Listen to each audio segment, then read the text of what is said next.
James Oliver Haberty lahir di Canton, Ohio pada awal musim gugur tahun 1942. Ia dibesarkan oleh ayahnya, Earl Haberty, setelah ibunya meninggalkan keluarga. Saat masih kecil, James mengidap polio. Penyakit itu ternyata memberi efek jangka panjang dan membuatnya kesulitan berjalan selama sisa hidupnya. James menjalani kehidupannya sebagai orang dewasa yang cukup normal. Setelah menerima gelar sarjana sosiologi dari Malone College pada tahun 1962, James dengan mudah mendapatkan lisensi pembalsaman dari Pittsburgh Institute of Mortuary Science. Selama berada di institut tersebut, dia bertemu dengan wanita bernama Edna yang kemudian dinikahinya pada tahun 1965. Tak lama kemudian, mereka dikaruniai 2 anak perempuan yang cantik dan James Haberty mendapatkan pekerjaan sebagai tukang las. Hubungan pernikahan mereka tampaknya tidak indah seperti yang terlihat dari luar. James ternyata sering melakukan kekerasan pada Edna. Namun, hal itu dengan cepat diketahui oleh penegak hukum setempat. James juga sering menyakiti kedua putrinya, bahkan kadang-kadang ancaman yang berbahaya baik lisan maupun tindakan. James Haberty kemudian menjadi seorang survivalis setelah sebuah teori bila bankir asing mengacaukan Federal Reserve System. Dia percaya bahwa dunia sedang berada di ujung tanduk perang nuklir dan ingin bersiap menghadapi kiamat yang akan datang. James juga percaya bahwa presiden dan pemerintah Amerika Serikat secara pribadi bekerja untuk melawannya. Delusi ini membuat James menjadi gila. Ia mengancam akan menembak siapapun yang akan memecatnya dari pekerjaannya dan membeli bahan-bahan untuk bertahan hidup senilai $6.000. Namun, karena itu, ia akhirnya dipecat dan tak lama setelah mendapatkan pekerjaan baru menjadi tukang las, ia mencoba mengakhiri hidupnya. Pada tahun 1983, James Haberty mengalami kecelakaan sepeda motor yang membuatnya mengalami kerusakan permanen pada lengan kanannya. Kecelakaan tersebut dipicu oleh penyakit polio yang dialaminya saat kecil dan membuatnya terpaksa mengundurkan diri dari posisinya sebagai tukang las. James mendapat masalah terus-menerus di tahun-tahun berikutnya setelah mengalami masalah hukum karena penjualan sebuah kompleks apartemen secara ilegal. Setelah pindah ke lingkungan San Isidro di San Diego, California pada tahun 1984, James mendapatkan pekerjaan sebagai petugas keamanan. Namun tak menunggu waktu yang lama, ia akhirnya dipecat dari pekerjaan barunya. Sehari setelah dipecat, James menelpon klinik kesehatan mental setempat dan meninggalkan sebuah pesan kepada resepsionis dan meyakinkan mereka untuk segera menelponnya dalam beberapa jam. Edna, istrinya, melihat James duduk di dekat telepon selama berjam-jam. Sayangnya, resepsionis klinik kesehatan salah mencatat nama belakang James dan karena nada bicara James yang tenang saat menelpon, petugas itu menganggap jika panggilannya tidak terlihat mendesak. Karena hal itu, James berkata pada Edna, hidupnya sudah berakhir karena klinik tidak pernah membalas teleponnya.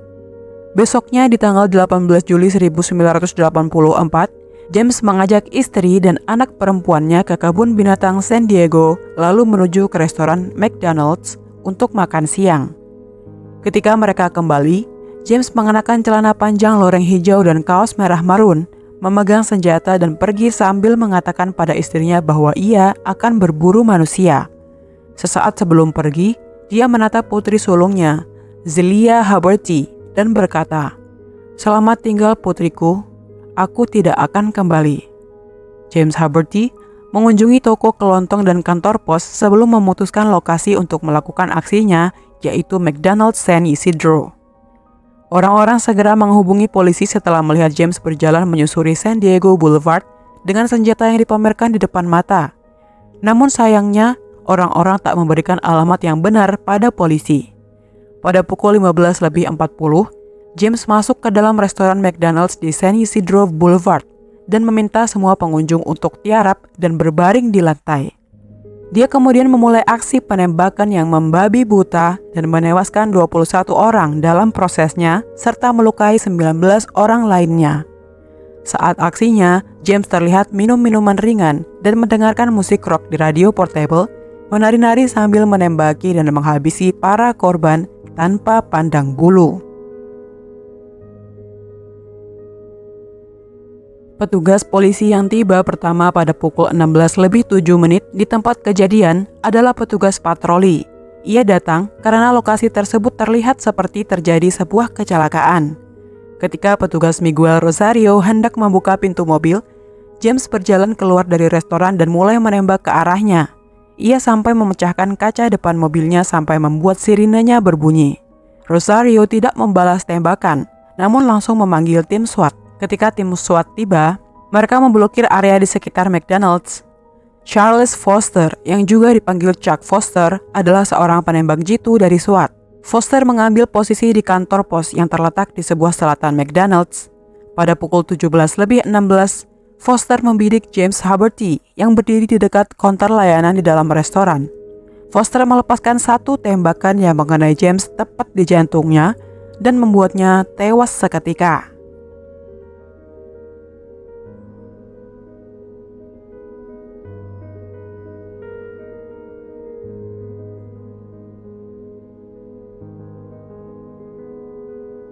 Selain 21 korban tersebut, 19 lainnya mengalami luka-luka dan satu anak yang belum lahir meninggal dunia.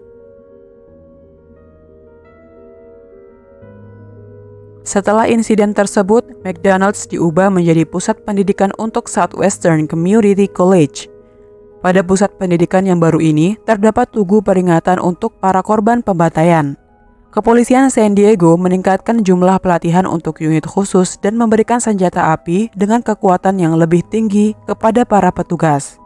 Selain itu, sebagai akibat dari tragedi tersebut, petugas San Isidro mendapat sesi konseling bagi mereka yang terlibat dalam kecelakaan traumatis tersebut. Keluarga James Haberty, Edna, dan anak-anaknya menerima ancaman pembunuhan beberapa minggu setelah pembantaian. Oleh karena itu, keluarga tersebut terpaksa pindah. Zelia Haberty, putri sulung James Haberty, baru berusia 12 tahun ketika ayahnya melakukan pembantaian. Dia berbicara untuk pertama kalinya dalam 30 tahun dan mengatakan bahwa dia akan menghabisi ayahnya sendiri jika dia tahu apa yang akan dia lakukan.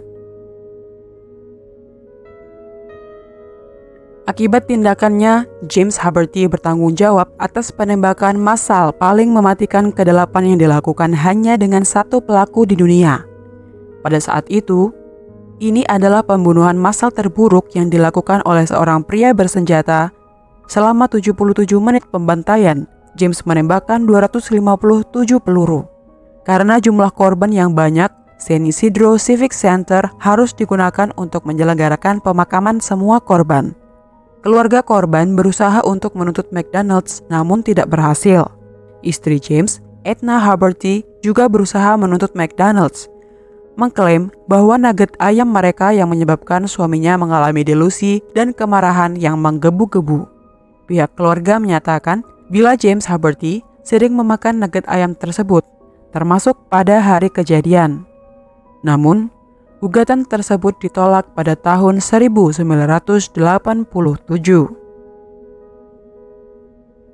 Kejahatan tetaplah kejahatan bagaimanapun motifnya.